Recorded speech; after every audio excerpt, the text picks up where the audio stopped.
And they're like, I can't believe this is happening. Why is this happening?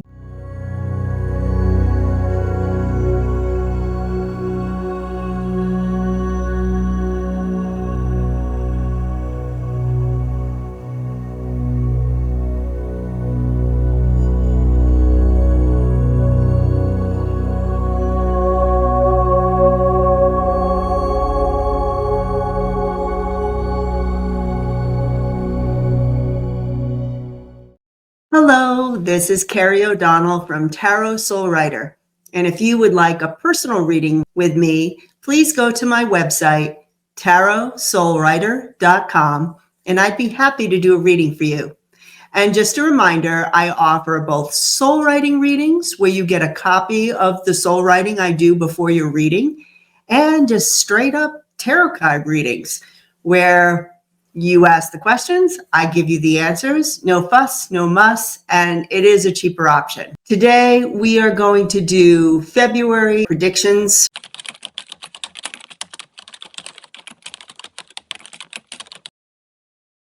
It's been hard, I know, out there. We knew it was going to be hard. That's why I came on Inauguration Day, or it was right after, because I know people took it hard when my January predictions predicted that Donald Trump would be inaugurated.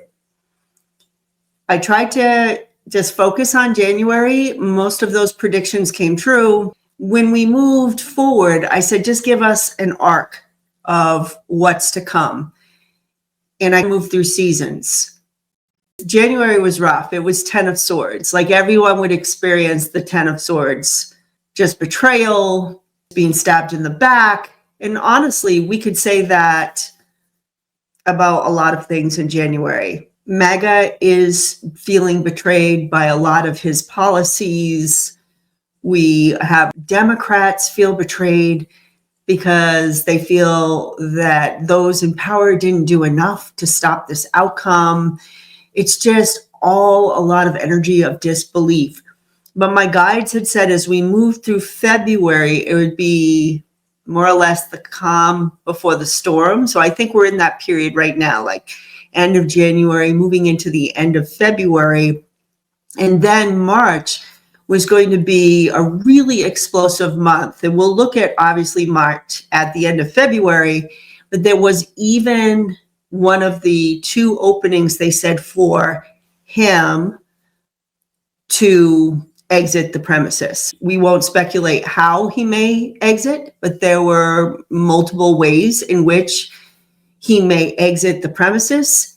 And then they showed me what would happen if he survives that doorway, that opportunity to exit. The second exit was sometime in the fall. And right now, my guides aren't showing me much about the fall. So I feel like it's between now and August, because I felt like once we got into September, they were really radio silent. So let's see how this progresses to August. I'm going to speculate that maybe they're not showing that because choices need to be made. Maybe he exits in March. Maybe he exits at the end of the summer. You know, this is possible. So that could be why they're not showing me the fall. Now, going back to February, why would this be the calm before the storm when the president is signing off on so many different things? Now we have tariffs that are going to go against Colombia and retribution. Colombia is going to come back at us. Nope. It's like we're going to be in a full throttle trade war. And that's not a psychic prediction. That's just seeing what is happening now in the news and how we know this is going to progress. Well, I think what they mean is, and it might be like what we're experiencing now. All of these things are happening, but the American people aren't quite feeling the effects of it yet. And I feel like that's going to be the beginning of February. But as we move to the end of February, that's when the reality of these policies start to hit us in reality. For example, I'm watching all this stuff on the news and prices are going to go up and there may be food shortages and oh my goodness, this is what's happening with the immigrants and who's going to pick the produce. Like all this stuff is happening, right? But I went to the grocery store and everything was on the shelves right now. Prices were about the same as they were before. Yes, it's high, but I wasn't seeing huge raises in our area. So I would be an example of emotionally and with my eyes, I'm seeing all these changes that are about to come down the pike, but I haven't felt them yet. I still have money in my bank account. We still have a job. So this is okay. It's like the calm before the storm, but I think what they meant to say was this is going to start to change as we move into the end of February. That was the feel that I was getting. So I'm going to read the soul writing session. I tried to organize it in a way where we could discuss each topic. Financial crisis, instability. People need to adapt and change their habits. Loss of jobs in some areas. People begin hoarding money and possessions, which stalls the economy. This is like what I was telling you about that calm before the storm. I think as we move into February, and it's going to go by area. Like, for example, egg prices in certain parts of the country are out of control. A lot of that has to do with the avian flu. But in my area, it's high, but it's not out of control. See, so there are different pockets of the country that may experience price raising, price gouging, shortages, and it might be different for each area of the country. So I feel like this is why they said there will be a loss of jobs in some areas. There might be layoffs because a company can't do business the same way, that type of thing. And I think the hoarding of money, I mean, we've already seen it. I've been stocking up. I've been very careful with my money. I am preparing, like I told you in my January predictions that I filmed on December 29th. I am preparing for the worst and I'm hoping for the best. And I feel like a lot of people are doing that now, and not just people who listen to psychics and astrologers. The writing's on the wall. It's common sense for people to feel like, oh, coffee's going to go up. Well, I'm going to like wipe the shelves of the coffee cans. Think about the toilet paper during the last pandemic.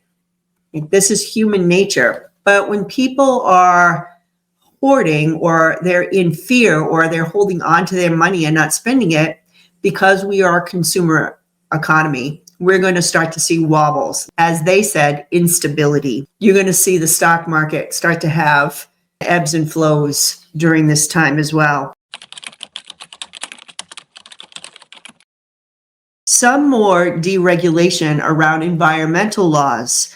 I see people picking up trash in national parks. Some parks are feeling the cuts. They may limit access. I thought that was a really unusual image. Why did I specifically see national parks? I'm not sure, but maybe funding is cut. Maybe they're the next area that the administration is going to put pressure on because they want the resources in our national parks. So look out for national parks in the news, as well as more executive orders around environmental laws that help keep our environment clean and safe. Churches in the news. Instead of helping those in need, they look out their window in disdain. Churches become more cloistered, elite. They shut themselves in, away from their followers. Now, we've already seen the bishop who gave that sermon asking Trump for mercy on those who are scared, which is an incredibly Christian thing to do. And of course, he freaked out. And I feel like when I read this, that might be even more of a backlash in February to that type of thing, where some Christian churches are going to become even more cult-like, are going to become even more elite. You were going to see this more. And since they said churches in the news, there might be stories related to churches in this context. Like they're not doing enough for the people, for their congregations. They look down at the people with disdain. So it's going to be sad, but watch for that.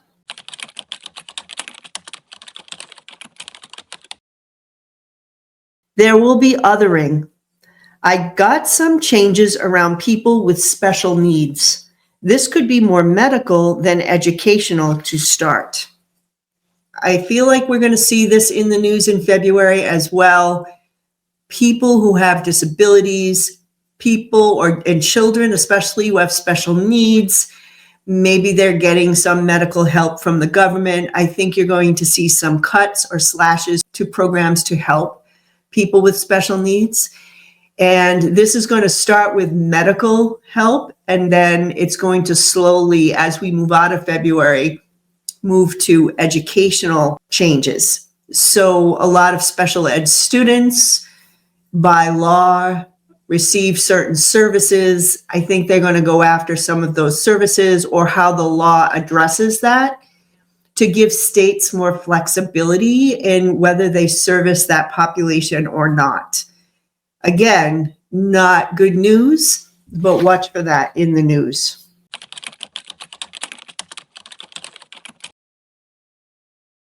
Issues with kids going to school. There could be immigrant children or American children whose parents are afraid or will be caught up in a raid. We will have success at all cost, but who will harvest? So we're going to see more with this immigration situation. We're really going to see news stories around children and schools, maybe because they're going to start to do raids in schools. I was so afraid when I read that. I hope that's not the case, because I think it's going to be traumatizing, not just for the kids, but for the American public to watch that. I feel like this is something we might watch. That's why they said success at any cost. So I feel like they're going to push that agenda because they don't care about the children. But it's going to be horrifying for people who are normal to see that. And what's going to happen is kids are just not going to go to school. This is going to create instability in the public schools, especially in areas with high immigrant populations. And I think that this idea of who will harvest, that is specifically related to farmers who use immigrant labor. Already we are seeing that there are some crops. I think they were talking about the citrus crops that are not being picked.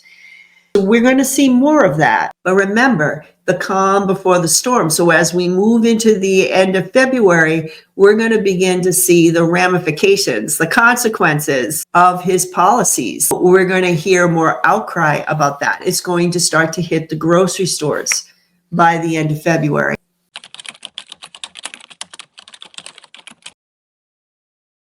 I can't grasp what is happening with disinformation. Many Americans are not understanding why these things are happening in their local communities. There will be pockets of Americans. They're seeing some things on the news and they're hearing one thing, but it's not true information. Then they hear from their friends who have a different news source and they're saying, no, this is what's happening. And all they know is they're seeing some horrors in their own community. And they're like, I can't believe this is happening. Why is this happening? But when they try to figure out why it's happening to get at the truth, remember, a lot of Americans are not living in truth or reality. And for some Americans, it's not their fault. This is the fault of a huge disinformation and brainwashing technique of the major media outlets. So there's going to be one of these moments by the end of February where certain groups of Americans are going, like, it's like their heads explode because they can't believe what their eyes are seeing. This is not what he said he would do. This is not what I voted for. We will see that by the end of the month. This is very important because I put it here in the soul writing, but honestly, this came up multiple times. So I feel like this is going to be a thing and we need to be prepared for it as much as possible. I did get illness. The bird flu rises. People are having issues accessing communication about the virus. Vaccinations are limited. This issue is in the news and it is related to childhood ailments, flu, measles, tuberculosis. There is a medical crisis. I see blood. There is something here about blood and the bloodstream. He is out of touch with reality. Stay out of my business. Depression, exhaustion, people's psyches begin to wobble. This, I feel, because they repeated a lot of this stuff multiple times about some sort of illness, I feel like we are going to have pockets of outbreaks. We'll just keep it at that. And I feel like this is something that may have been prevented, but because of what's happening with the government right now, being out of the CDC, the World Health Organization, we're not getting the information from the government that we need. So when there are little outbreaks, they're not taking care of it like they did before. And there are going to be communities who are trying to take matters in their own hands, but they're having trouble accessing information about the illnesses. The vaccinations are limited. I think down the pike, some vaccinations for avian flu that are either already created or they're working on it. But they're limiting help for people who might have outbreaks in their area. They also talked about childhood illnesses, and specifically, I got flu, measles, and tuberculosis. The flu we just covered. I think they're going to have trouble accessing vaccines when these outbreaks take off.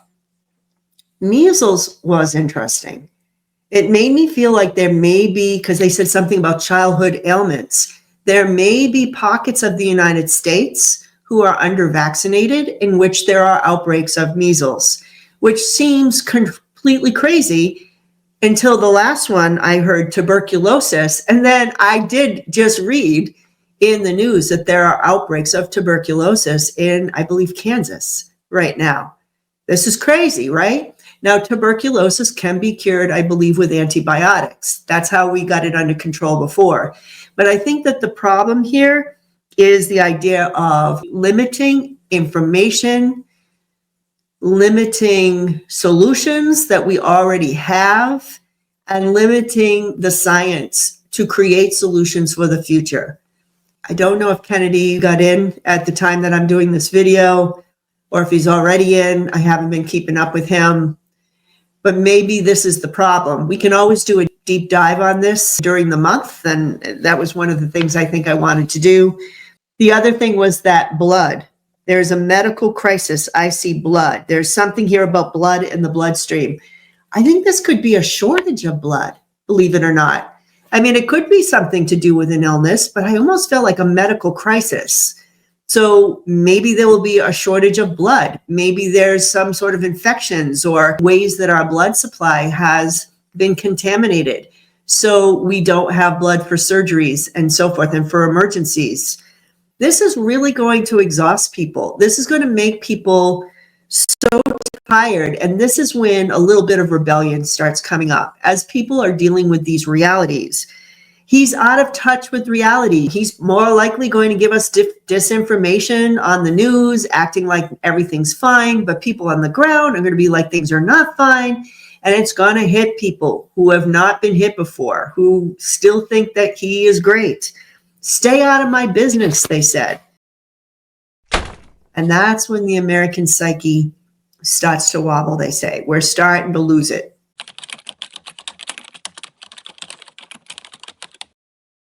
They then said, we begin splitting into two Americas.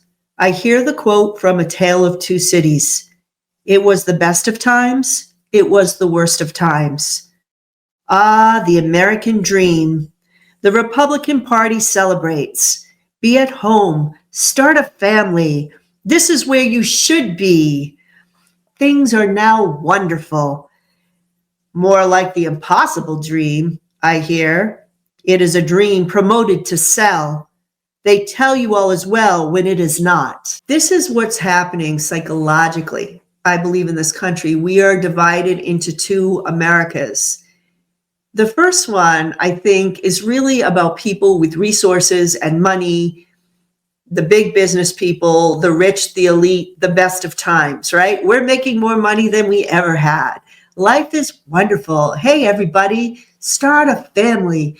This is the golden age. You know what I kind of thought of when I was hearing these words? I thought about the Hunger Games, the films based on the books, and just the people who were in control with their interesting costumes and the way they manipulated the media.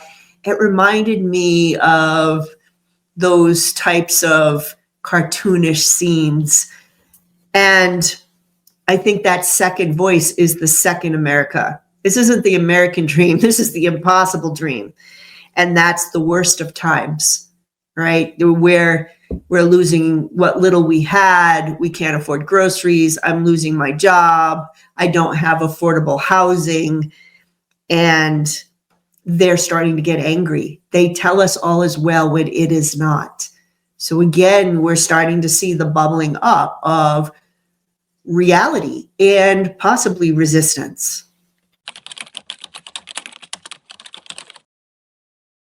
Communities bond together. They welcome the outsider as an honored guest. You are welcome here. We need to focus on the children. So I feel that this is a time where smaller communities are going to round together or start to come together for their own survival. And this could be referenced to sanctuary cities, that there will be some states, cities that are already designated as sanctuary cities that are going to hold their ground. And there are going to be some pushback here. You are welcome here as a guest.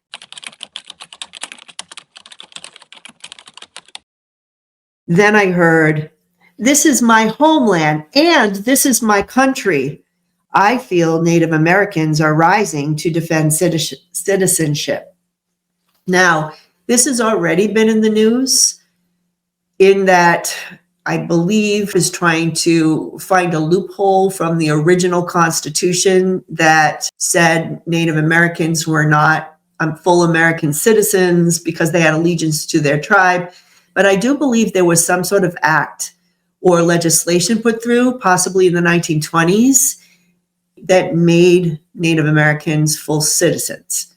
But he's using it as a loophole to say, see, they didn't allow the natives, so I don't have to allow, for example, Mexican Americans to be US citizens. I could just do that. He's trying to find a loophole here. Now, even though they said what he had written down for birthright citizenship is unconstitutional, I feel like they're going to try to push this to the highest courts. And you are going to see some sort of outrage with natives who are like, no, I am both a citizen and this is my homeland.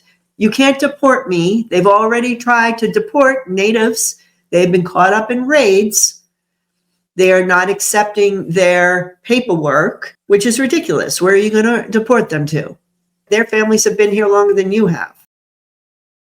All right, it's crazy, right? It's crazy. But you're going to hear more on this. That makes me feel like they're going to push this to a higher court in February. The elderly are burdened. The government begins to oppress and become cruel. Taxes. Taxes. The elderly become burdened. Well, they're going to be burdened by a lot of things. Financial. I didn't feel like this was the end of Social Security or anything like that. That's not what I was getting. But I did get oppression and cruelty and taxes. So there are going to be some sort of extra economic burdens. And maybe it's related to tariffs, because tariffs are a form of tax that the elderly are going to feel more than other groups because they're out of fixed income. And the fact that they said cruelty makes me feel like they're just like, okay, well, too bad, so sad, that they're really not going to care. And that's going to be a form of cruelty towards our elders. We'll see how this manifests.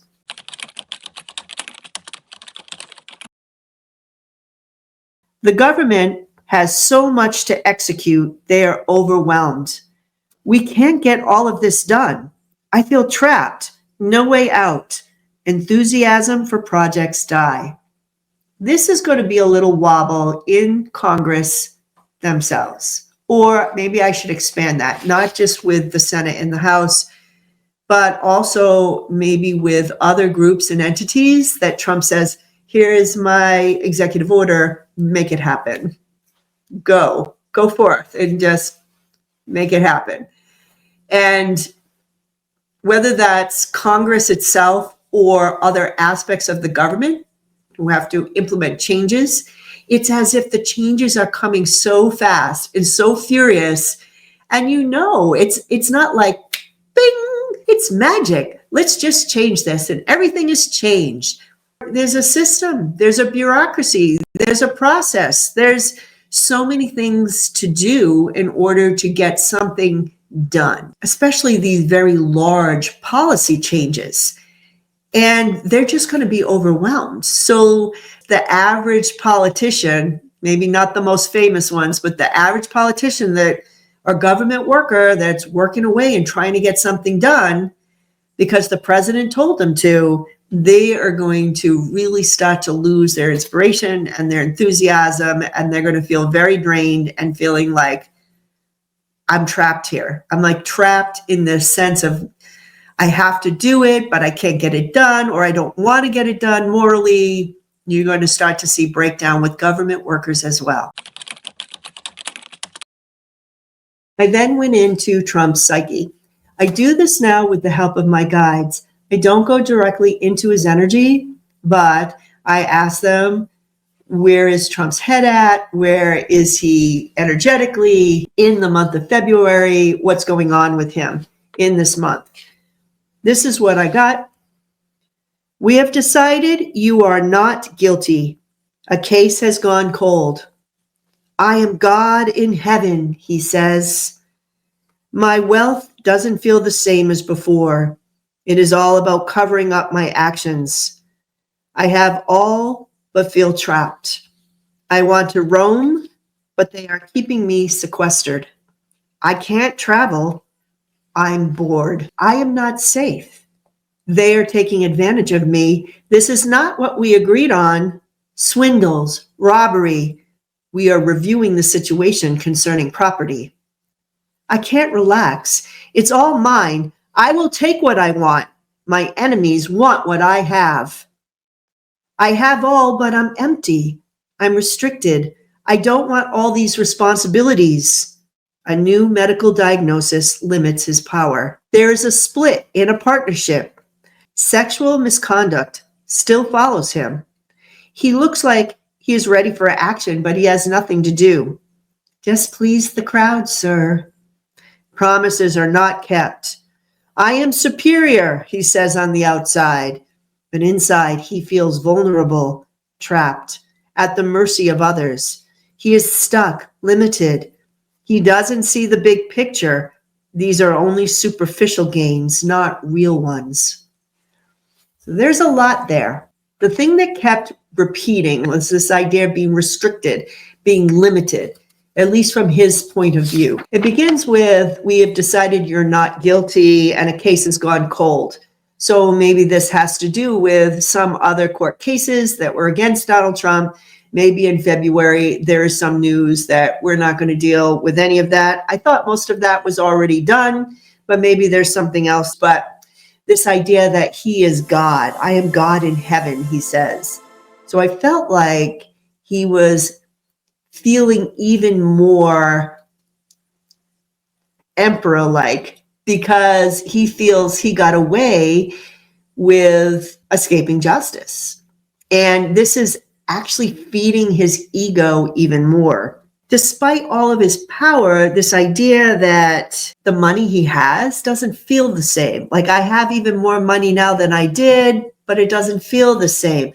I can't go where I want to go. I can't travel. I don't feel fulfilled in some way. I'm bored, which is so him, right? There's just the sense that he's restless, very, very restless. And he seems to be on a leash of some sort. He's also a little paranoid. I'm not safe. They are taking advantage of me. They are trying to rob me, right? Swindles, robbery. I'm reviewing a situation concerning property. So there might be something related to the organization that he has, the property that he has. This could also be related to Gaza. We're going to talk about that in a minute. But he's feeling like he's getting used. There's paranoia. Now, this paranoia might be related to actual things that are happening.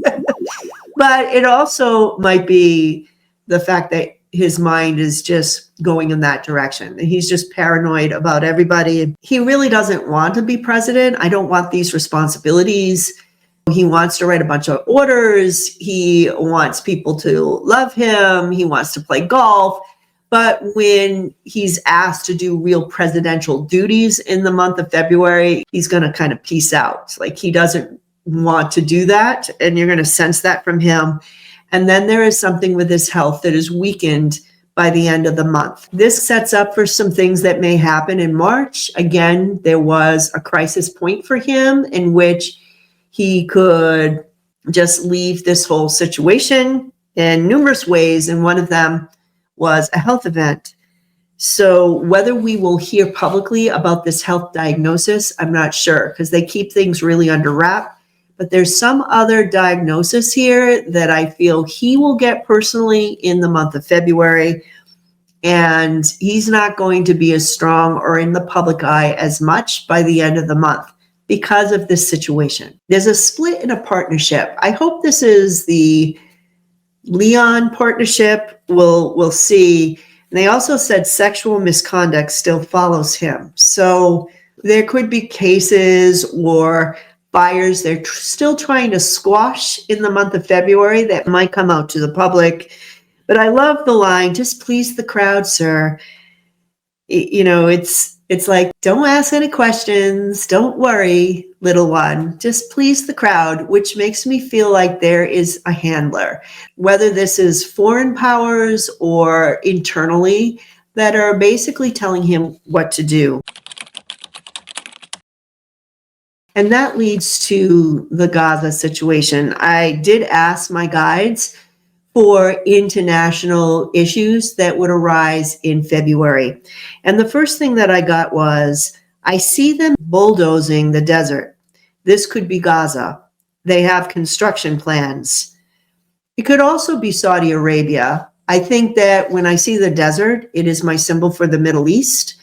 But what came to me first was the Gaza Strip because of the bulldozer and the fact that he was already talking about property and deals with property. I do feel like they're getting ready to build there and to try to make money there.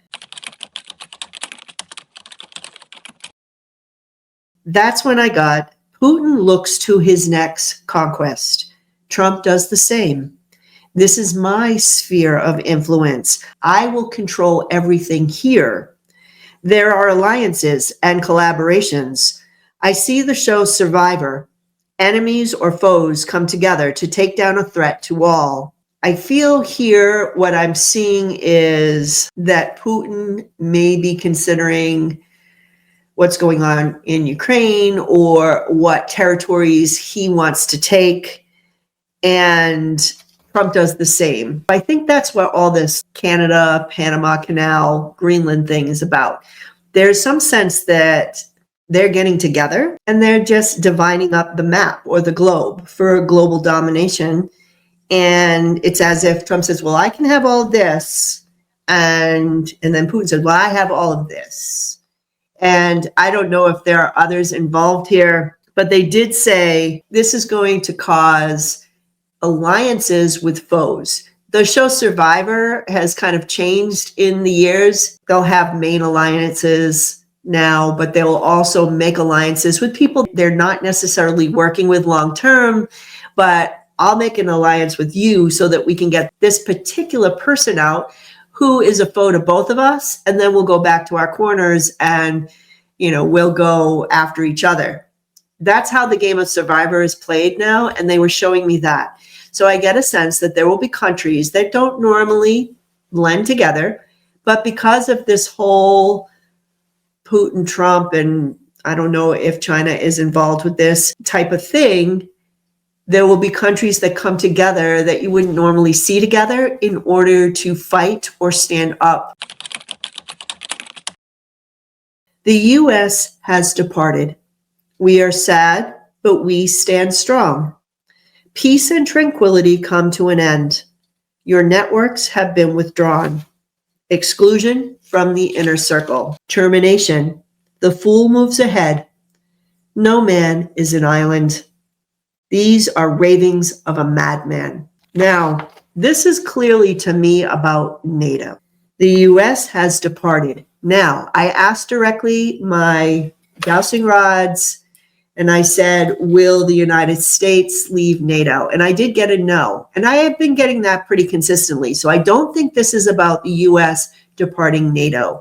But maybe this is about departing other groups or not connecting with them as a country, or I don't know what's going to happen in February, but there's some sense that the U.S. is gone.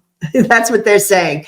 It's like, we don't have them anymore. They're not part of us.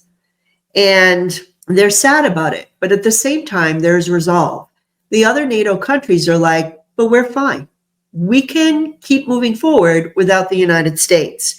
Your networks have been withdrawn. Like I had said in my overall 2025 predictions, I do feel that intel to the United States will go radio silent.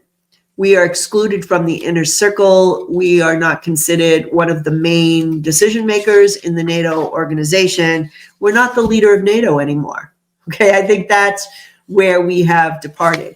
You are going to see other nations that step up and fill that gap. And then there's just that sense of, and the fool just goes on all by himself, thinking, he can handle everything by himself.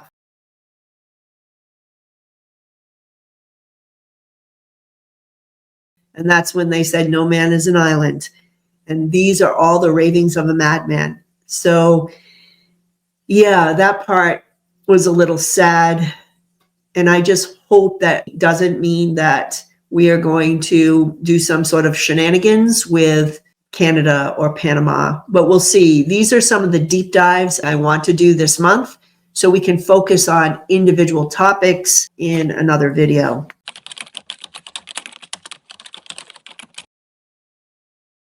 The final spirit message for February was this: soon some big changes will push the storm clouds away. Assistance is coming. Love comes forward. People helping people, women helping women. This is a time of challenges. Many will have to overcome these challenges to see the truth and walk in their power. There are no surprises. You will see what's coming, but will you acknowledge this reality? You are powerful. You can create change. This is the time of discovering your inner strength and power. Stand in your truth. And that is when I saw the image of the man in Tiananmen Square in China. And was it in the 80s, the late 80s or early 90s, when he's standing in front of the tank? And it was like the symbol of the little guy standing up to power. I saw that. And I think that we're going to see more of that in the month of February, this idea of standing in our power, speaking truth to power. You will lead by example, and others will follow. Take control. We lead you to opportunities for positive and loving experiences. Detach and maintain self-control. Clear your energy field. Keep your emotions in check. Do not get caught up in fear and drama. Brave the storm calmly and with your integrity intact. Be clear with your intentions. What parts of yourself have you given over freely to feel secure? What are your real values? Where do you expect others to heal your pain? It is time to do your own work. Remember the golden rule: do unto others. Create a secure environment for yourself and your loved ones. So a lot of this that I received are messages I have gotten repeatedly. that nothing is coming that we probably didn't expect at this point, that this will be a test of what we really value and our inner strength, and that we are to detach from the drama and the news and the disinformation and find our spiritual center. We need to connect with one another. We need to be kind to one another. We need to do our own internal work. And we need to know that this too shall pass. As they said, soon some big changes will push the storm clouds away. Assistance is coming. So no, I don't feel this is forever. There is a possibility if we don't act, if we don't do what they told us to do, to stand in our truth and to take care of our families and our community and to stand strong. If we don't do that, if we give away our power to remain secure, yes, there's a possibility that this situation could go on a lot longer than we would like. But they're telling me that the storm clouds will eventually clear, and I'm going to believe them. And that is my February predictions. Like I said, I'm not going to sugarcoat. I'm going to tell you what they say, and we're going to move through these difficult periods together. I will do some deep dives coming up this month, so we can look at the virus. We can look at the whole Canadian Panama Canal, Greenland thing. There are a few things I want to deep dive to get some more specific answers. So stay tuned with that. Those videos will be coming up in February. In the meantime, don't forget to like, subscribe, share this video with all your friends. As always, it's a pleasure reading for you. Have a good rest of your day. Bye-bye.